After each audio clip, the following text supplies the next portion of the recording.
And now, welcome back, ladies and gentlemen. Here again, talk with Mr. Wild. Mr. Wild himself, WildLife, Kennels, and Outdoor Sporting Dogs. Again, like I say, we just talking a lot of historical talks on APBT, American Pit Bull Terrier, about the game dogs and things like that of sort. So, like I say, nothing intended for legal purposes or nothing like that. Like I say, it's all historical talk. 20, 30 plus years ancient history, like I say, is entertainment. More like entertainment. Like I say, just uh like I say again, pet enthusiasts, like I say, hey, here to talk about what the dogs. It's like I say, like you can see now, like I got my little Frenchy bulldog here. Like I say, it actually is a Bluetooth speaker. Or it was a birthday gift from an old school dog man of mine, Mr. Parker. I only met him once. No, I met him twice. And like I said, I had to kind of get a little acquainted with him just a little bit, if it has dealing going on with old buddy of mine, and he sent me a gift or whatnot, and so it's like I say, thanks, Mr. Parker again.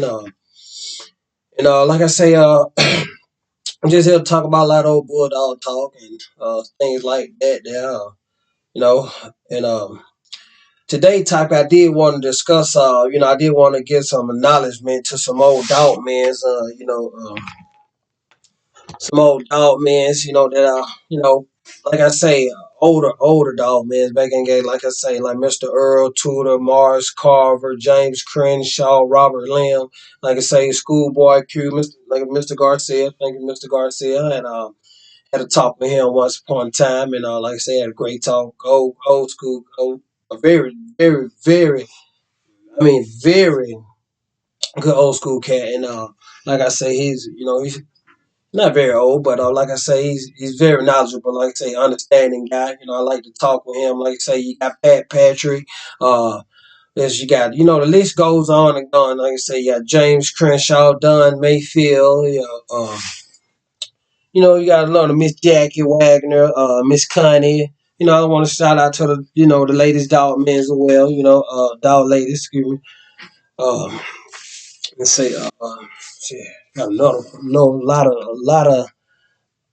of them I had to mention, but get some, like I say, Danny Burton, like I say, Mr. Madison Parker, like I say, and Mr. Parker, and the list goes on and on and on and on, and but like I say, up to date to a lot of dog people, men that's been active in the sports. I would like to just give a shout out to them as well. Like I just, not no one specific. I'm just put it out there. You got the kennels. I want to just say you got grind mode. Like I say, fast lane. You got a lot of box junkies. You got hilltop. Like I say, it's a lot of them. Like I say, the list goes on and on. It's a lot of them. Like I say, myself, WildLife Kennels. Now, as I just want to just speak, like a lot of dog man, like I say, going on back in the past, like a lot of dog mans carry themselves they carry themselves differently, and me myself personally, when it come to handling business, doing business, like I say, I'm a businessman as well. It's come a time when you have to get to a business point of view and see both ends of the story. Cause like I say, as I did my research back on a lot of dog men, like I say, and talked with a lot of dog men and had conversations with a lot of them. Some of them, I felt to myself personally, like I say, I feel like I rather dealt with them from a long hand and a short hand. You know what I mean? Because there are ways when they talk and tell a story about this, I kind of figure out what kind of person, and I didn't want to get wound up in dealing with a crooked person. It's not good for business on my end. Uh, like I say, you know, and and when I did a lot of talk with some of the older dog men, like you say, the ones in their late 60s and 70s, did to talk with them, and like I say, and one particular stuck out to me. Like I say, he's a very funny guy, very very funny guy. Mr. Mayfield, Don Mayfield. Mayfield is one. He's yeah, I heard he's one handful of a guy, but yeah, he was a good guy to deal with, but he was a handful. Mayfield, Mayfield. He was, like the guy was telling me once one thing. I said I'm not going pronounce his name. Mentioned his name. He once told me that Mayfield he would deal you a dog and let you see the dog before you get him. He was almost give you the 9 yard with the dog before he give you the dog or he sell you a dog. And and that dog that he would sell you, it would be a particular dog that he know that it won't benefit you. As in what I mean, as in term, it won't make the cut for you. And he's the type of person, if he dealt with someone that he was very close to, and he knew what that dog weighed, and he would kind of keep in touch with you, maybe reached out to you and want to know how you doing with the dog or how the dog doing. And he was introduced one of his friends that he maybe had a hand to deal with, and he was get you to compete with them on a level to where they know that they would come back, and whatever they decide to discuss the total cost of the competition, as I speak, he would know that that particular dog would not make the cut, and it feel like he was some sort of trick you around in a way to where he will put you in a predicament to where he made you look good, but at the end you will be you wouldn't benefit nothing.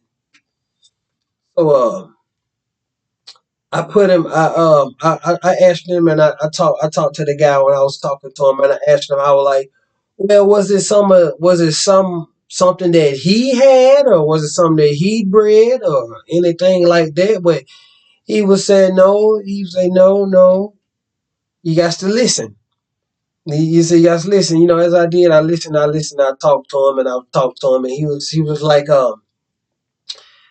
Mayfield would in tune with people that he would deal in the way his life was dealing with dogs. He would know numerous a handful of people to where he dealt with them in numerous of ways to where he only would deal with you if he know he could benefit from you, but he was shorthand you if he couldn't benefit from you, but it's a way that he could benefit from himself.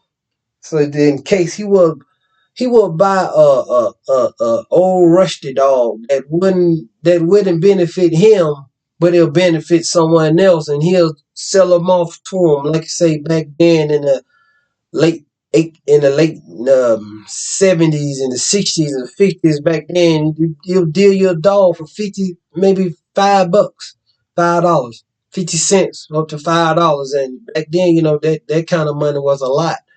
And he will deal the dog off to you, knowing that he just dealing you a dog to benefit some money.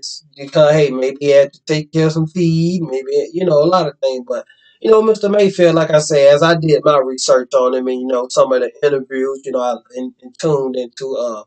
Mayfield was he was a mysterious kind of guy. Like you say, you have to really just kind of know him. Or get to know him anything to where I feel like I say, way before my time and never met him, talked to him anything. But you had to kind of figure that kind of person out, because if you're gonna deal with him, you had to know what you're doing and what you're looking for, how you trying to benefit yourself with the game dogs or anything. But like I say, and Mr. Garcia, I had talked with Mr. Garcia. Well, like I say, Mr. Schoolboy, Mr. Garcia. As most of some of the conversations that we had of, more so, for a while, as in bloodline breeding conditions, about old dog men and stuff like that. And Mr. T, he gave me a Mr. No, it wasn't Mr. T. It was who was it? That we was conversating about that I asked him. Um, I think I can't get it to the top of my head.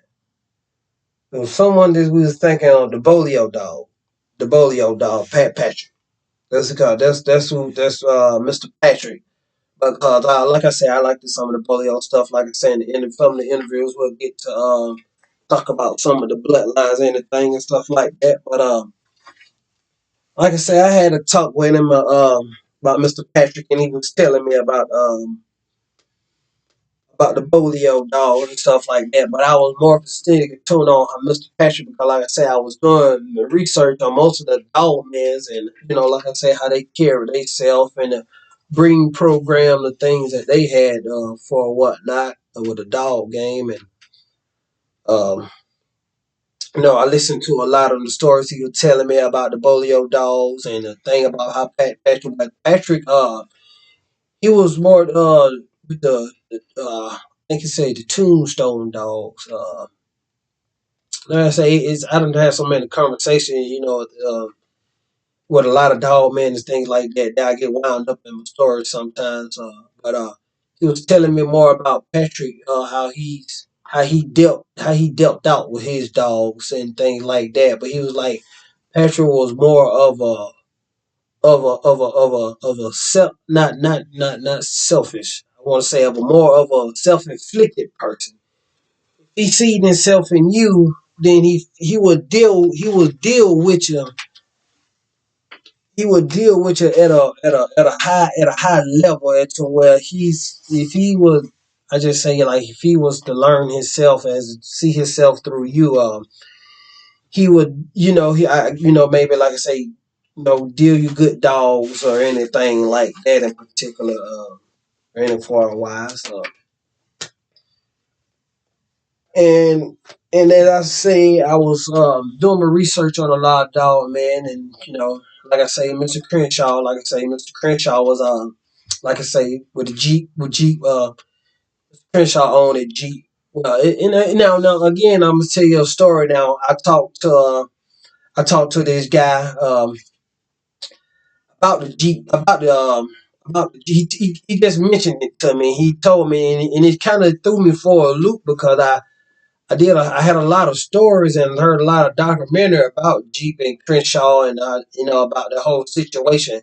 Now, Jeep Crenshaw is the original owner of Jeep, the original breeder. But Crenshaw, when he bred Jeep and raised Jeep up, he gave Jeep off to a friend at 5 months. Jeep was like at 5 months, and the guy raised Jeep himself up to like a year. I think he was like, up to he probably like a year, maybe a year and a half, some sort of. And Crenshaw, he ended up, having him back off the Crenshaw, and like I say, he never. I don't think he ever did anything with Jim. I just think he was just raising him or anything, something like that there. But as he was telling me, he did. Crenshaw was on a Jeep, but Jeep were raised differently than Crenshaw was raising them. So when Crenshaw got him, Crenshaw just, know, got him back into his hand. I think he just, fast lane went on out with him, in that sort of case. But and as he was telling me, he was raised, differently from the other dog. He wasn't raised up as in, like they say with the around the pit dog. But he came up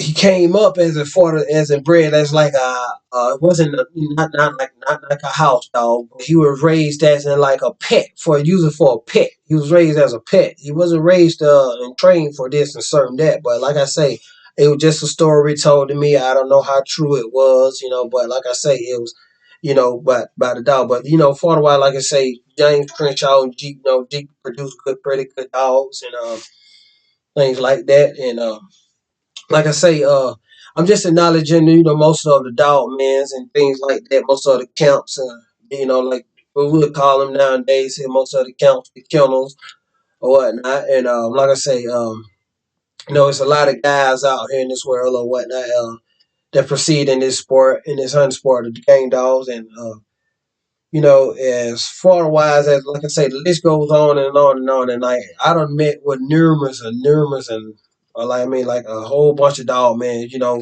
newcomers, old, people been in the game for, like I say, 30, 40 plus years. Some just been in the game 5, 10 years, or, something like that, or, things like, but, like I say, hey, we all have our own purpose and things like that with the game dog sport of the hunting dogs. And, I did have a little, had a conversation with this guy I call, like I said, Mr. Fox.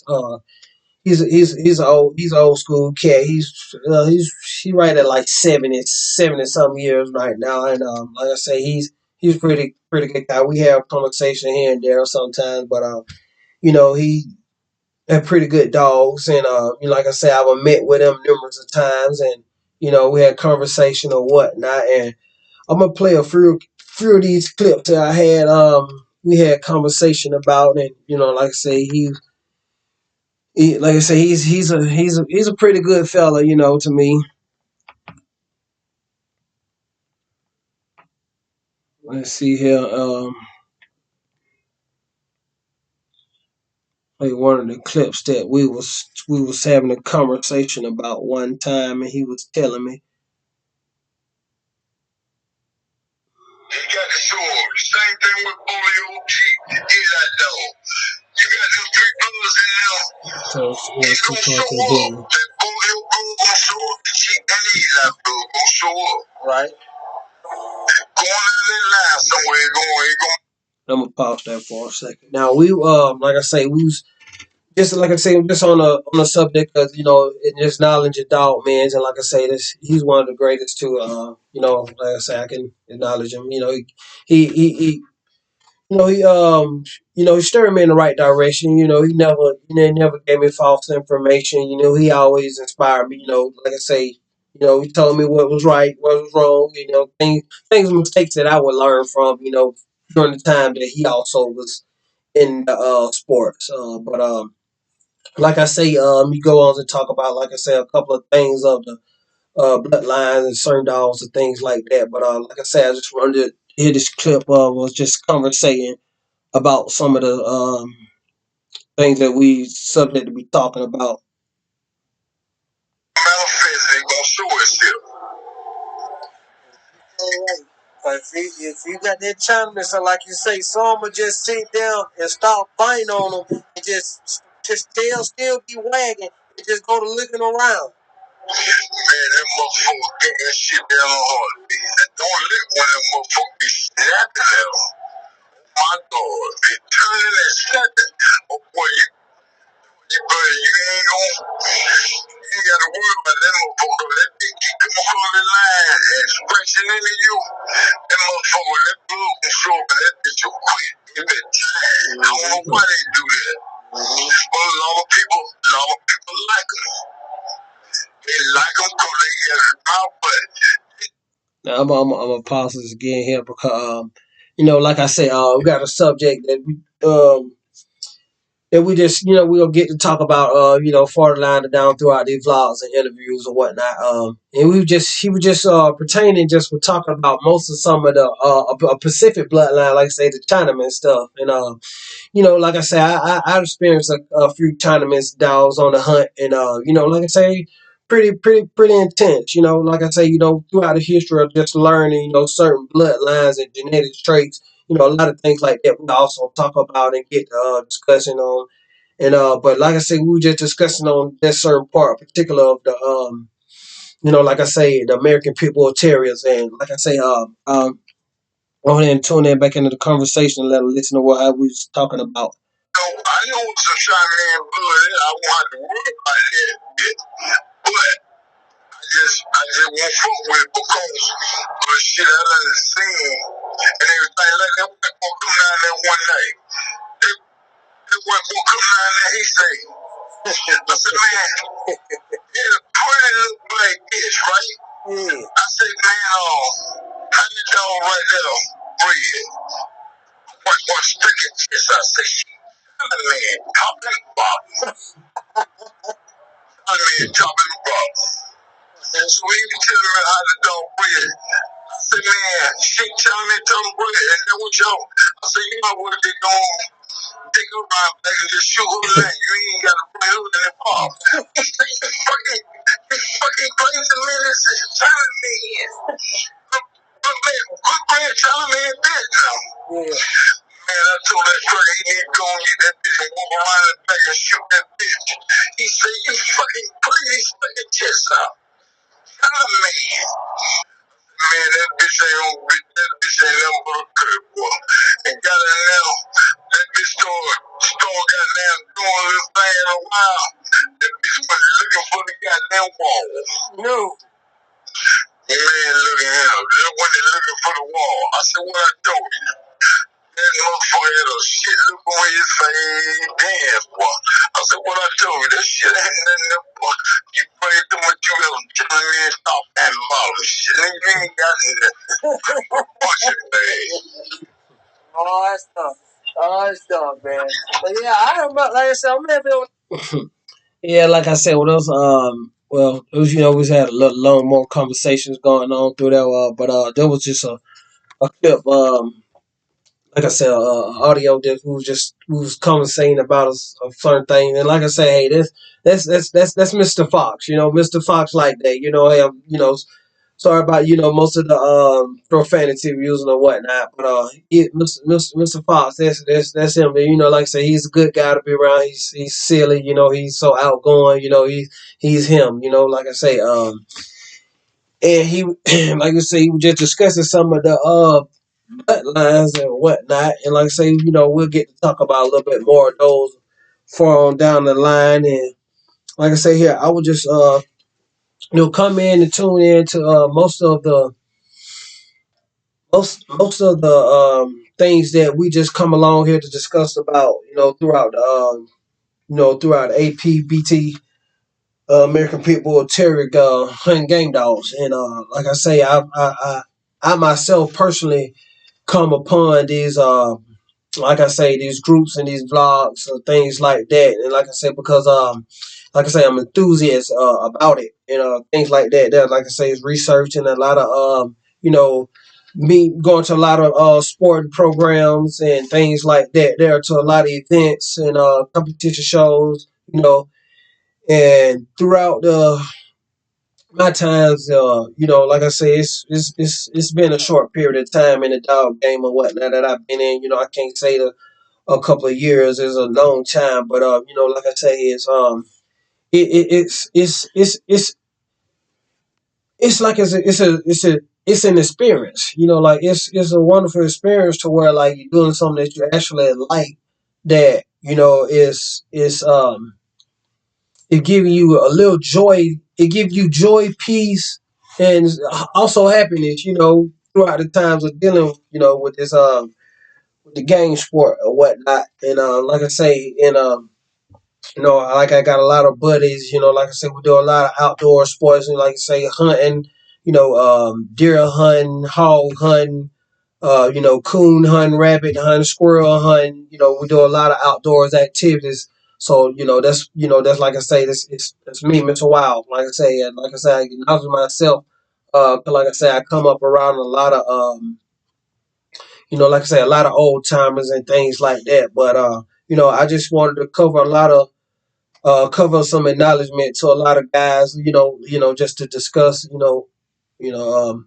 things about people that I've met and people that I encounter with, people that I wish I could have met or could have conversation with, things like that, just to get a lot of acknowledgement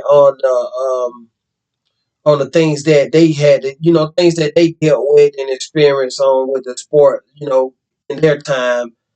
And from the time now, what's different from what was different from then that's different from now, things like that. I done got a lot of questions asked, things like that, which I also get to in a point of time of throughout the vlogs and excuse me. And like I say, it's just like a wonderful feeling just to get to be able to do a lot of things that like I say, that's excite you. Like I say, just being humorous.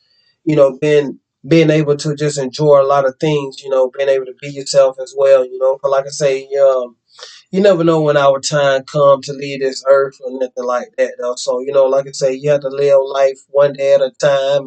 But like I say, still live it like it's your best. A lot of things that you can't control, a lot of things that you can control, but it's only self-inflicted upon yourself. But you know,